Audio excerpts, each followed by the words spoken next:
Here's a story sure to spark some discussion in your home. A man on death row is asking for the chance to save a life.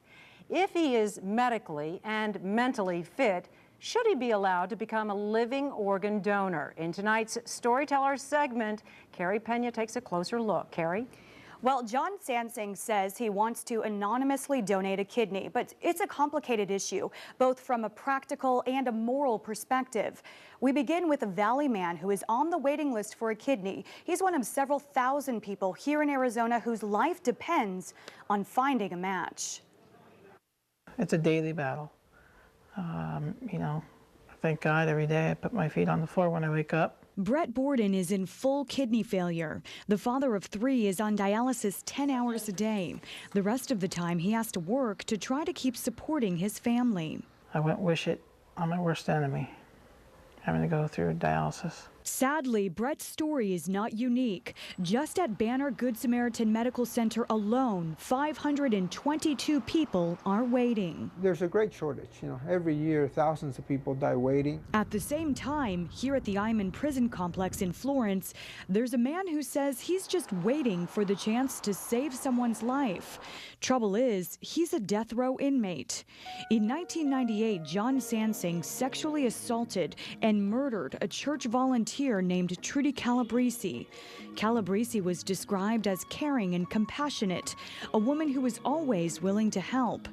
Trudy Calabrese went to John Sansing's house to deliver a food basket, and that's when she was murdered by John Sansing and his wife. It was allegedly a drug-fueled attack, one that left the community in shock. Now, 10 years later, Sansing says he wants the chance to repent by becoming a living kidney donor.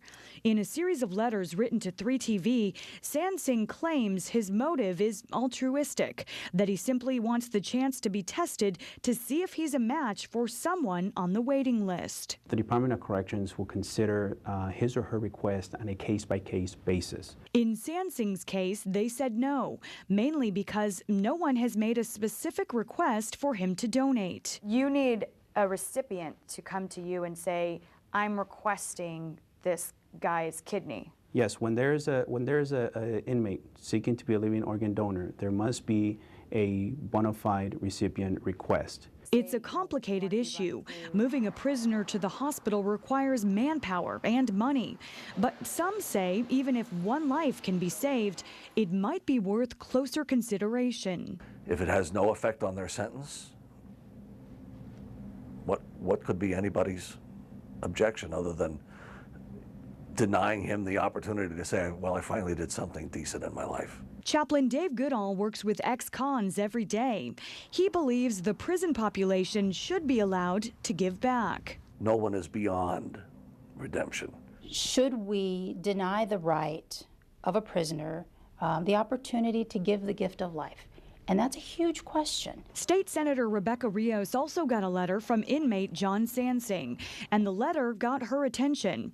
He wanted to know why, if he was medically fit, was he not allowed to donate.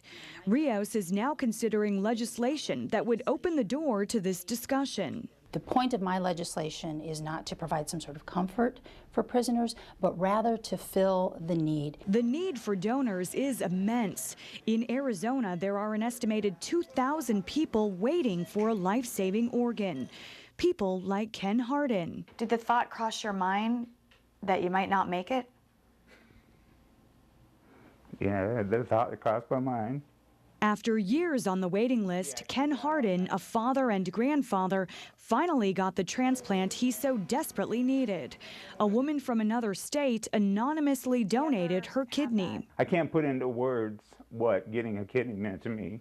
But what if that kidney came from death row, from someone like John Sansing, who committed such a horrible crime? His kidney did not commit the felony, as horrible as the crime is. No one can be sure about John Sansing's motivations, but the question remains, should any possible donor, even one on death row, be turned down? People are in prison to rehabilitate others, and part of rehabilitation could be such as contributing, giving life to somebody else. For Brett Borden, time is running out. So far, he hasn't found a match. And so all he can do is wait. Just one more day, you know, just keep going. If you'd like to find out more about Brett Borden's fight to survive or how you can help, log on to azfamily.com and go to the hotline page. So what do you think? Allowing someone like John Sansing to become a living organ donor, is that opening Pandora's box? A lot of people have been writing to me on Twitter. Heather says if it can give another person a chance at life, she says it shouldn't matter who the organ comes from. Patrick says at least it's a positive contribution back to society. Right now, there's no state law that prohibits prisoners from becoming donors. It's up to the Department of Corrections to decide on a case-by-case basis. And if you'd like to join the conversation, you can send me an email or message me on Twitter or on Facebook. All the links are there, azfamily.com/Carrie Pena. For now, I'm Carrie Pena reporting for 3TV, The Place with more news. Good story. Thank you very much, Carrie.